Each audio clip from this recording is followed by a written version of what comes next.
I never thought I'd be posting here, but recent events with my family have me questioning everything. My older sister, Megan, 35F, is getting married to her fiancé, Derek, 36M, next month. Or at least, she was supposed to. Some background. Megan and I, 32F, have always had a complicated relationship. Growing up, she was the golden child, straight A's, perfect attendance, captain of the debate team, while I was more of a free spirit who struggled with traditional education but excelled in arts and creative pursuits. Our parents never quite understood me, but they adored Megan and her sensible life choices. When Megan got engaged last year, I was genuinely happy for her. Derek seemed like a decent guy, if a bit pretentious, and I wanted to be supportive.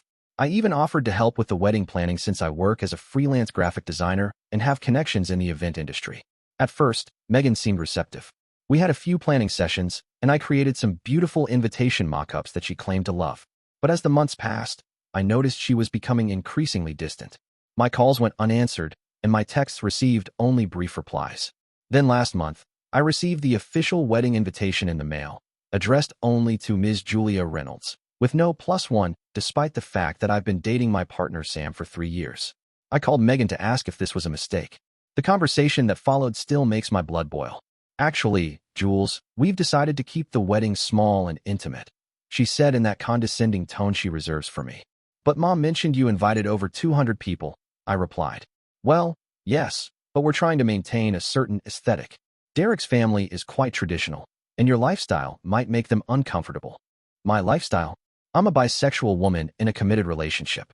It's 2025, for crying out loud. So Sam isn't welcome, and I am only welcome if I what? Pretend to be straight. Don't be dramatic, Megan sighed. You can come, just not with Sam. And maybe wear something appropriate? Not your usual, creative outfits. I hung up before saying something I might regret. Later that evening, I received a text from my mother asking why I was causing problems for Megan's special day. Apparently, I was being selfish for not wanting to hide who I am. That's when I made my decision. I had been saving for a trip to New Zealand for years, but kept postponing it for various family obligations. No more. I booked my flights for the 2 weeks surrounding Megan's wedding, requested a social media break from work, and prepared for 3 weeks of hiking, adventure, and digital detox. I didn't tell anyone in my family about my plans. I simply sent Megan a text. Won't be able to make the wedding after all. Hope it's every bit as perfect as you are. The trip to New Zealand was exactly what I needed. I spent the first week in Queenstown, hiking the breathtaking trails and even trying bungee jumping for the first time. The rush of adrenaline as I plummeted toward the crystal-clear river below felt like releasing years of family-induced stress in one exhilarating moment. True to my word, I kept my phone on airplane mode most of the time, checking emails only occasionally when I had Wi-Fi at hostels. Sam was the only person who knew my full itinerary, and we had scheduled video calls whenever possible. During one of these calls, about 10 days into my trip, Sam mentioned something odd. Your mom called me yesterday, they said, looking concerned. She wanted to know if I knew where you were. Apparently, they've been trying to reach you. I felt a twinge of worry but pushed it aside. Did you tell them? Just that you were traveling internationally and had limited service. I didn't give specifics since you asked me not to. Thanks, I replied. Whatever drama they're cooking up, I don't want any part of it. Sam hesitated. Jules, I think something might actually be wrong. Your mom sounded desperate. She always sounds desperate when Megan has a problem, I said bitterly. Remember last Christmas when the caterer delivered the wrong appetizers and Mom called me 6 times because Megan was having a crisis? We ended the call on a slightly tense note. I promised to check my messages, but truthfully, I was enjoying my freedom too much to rush back to family drama. The next morning, I set off for a 3-day guided trek through Fiordland National Park, completely off-grid. When I emerged from the wilderness and turned my phone on at the small lodge where we were staying, it nearly exploded with notifications. 37 missed calls, over 60 text messages, and a flood of emails. My stomach dropped as I started scrolling through them. The wedding had completely fallen apart. 2 days before the ceremony, Derek's ex-girlfriend had shown up at the rehearsal dinner with evidence that he had been seeing her throughout his engagement to Megan. Apparently, he had even used some of their wedding funds to buy his mistress expensive gifts. The confrontation had been public, dramatic, and utterly humiliating for my sister. But that wasn't the worst part. In his rage at being exposed, Derek had canceled all the vendors, without refunds, and disappeared with what remained of their joint savings. My parents had already maxed out their credit cards helping with wedding expenses, and now they were frantically trying to salvage what they could. My mother's most recent text message read, Julia, this is an emergency. We need your help. Megan is devastated, and we're going to lose the house deposits for the relatives who traveled. Please call ASAP. We know you have savings. My father's message was more direct. Your sister needs you. Time to step up and be part of this family.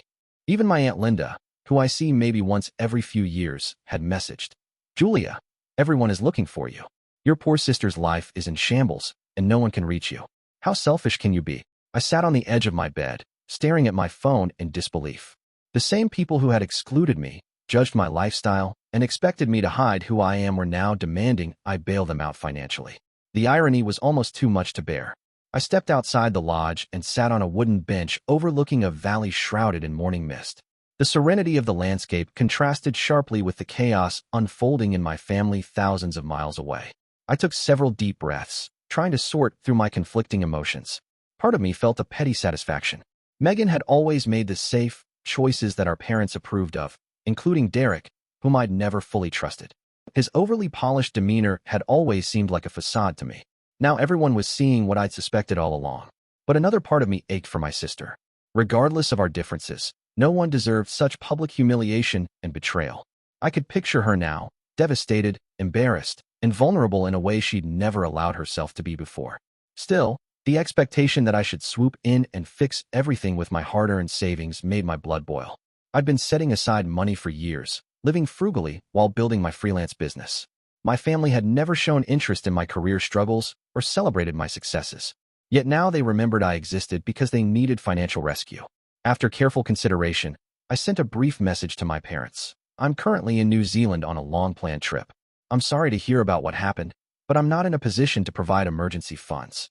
I'll reach out when I return in 10 days. Then I texted Sam. Family drama reached fever pitch. Wedding canceled, Derek ran off with money and apparently had a mistress. They want my savings to bail them out. Not happening. Sam replied almost instantly. Oh wow. Are you okay? Do you want to come home early? No, I wrote back. I've waited too long for this trip. They'll have to figure it out without me for once. The barrage of messages continued over the next few days. My mother switched from demanding to pleading, my father from commanding to guilt-tripping. Megan herself never contacted me directly, which spoke volumes. Extended family members I barely knew sent judgmental texts about family loyalty and sisterly duty. I maintained my boundary, though not without cost. Each accusatory message chipped away at my enjoyment of the trip. But every time I considered cutting my vacation short, I remembered Megan's dismissive words. Your lifestyle might make them uncomfortable.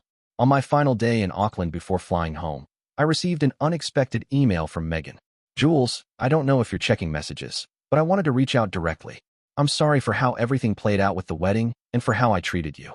I was so focused on creating this perfect image that I pushed away the people who actually cared about me. I understand why you're not responding to everyone's demands. Take your time, enjoy your trip. We'll talk when you're ready. Meg. It was the first genuine communication from my sister in years. No manipulation, no condescension, just honesty. I felt a glimmer of hope that perhaps from the ashes of her disastrous wedding might come a chance to rebuild our relationship on more authentic terms. I boarded my flight home with mixed emotions, but a newfound sense of personal strength. Sometimes being unavailable is the most empowering choice you can make. And sometimes, the people who exclude you from their perfect plans are the ones who ultimately learn the hardest lessons about what really matters. The family financial crisis? They figured it out without my savings, just as I'd known they could.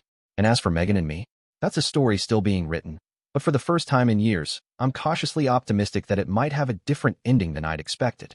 Excluded from my sister's wedding for my lifestyle, I went on a New Zealand vacation. When her fiancé ran off with the wedding money and a mistress, my family desperately tried to drain my savings to fix it. Sorry, I'm hiking in Fiordland.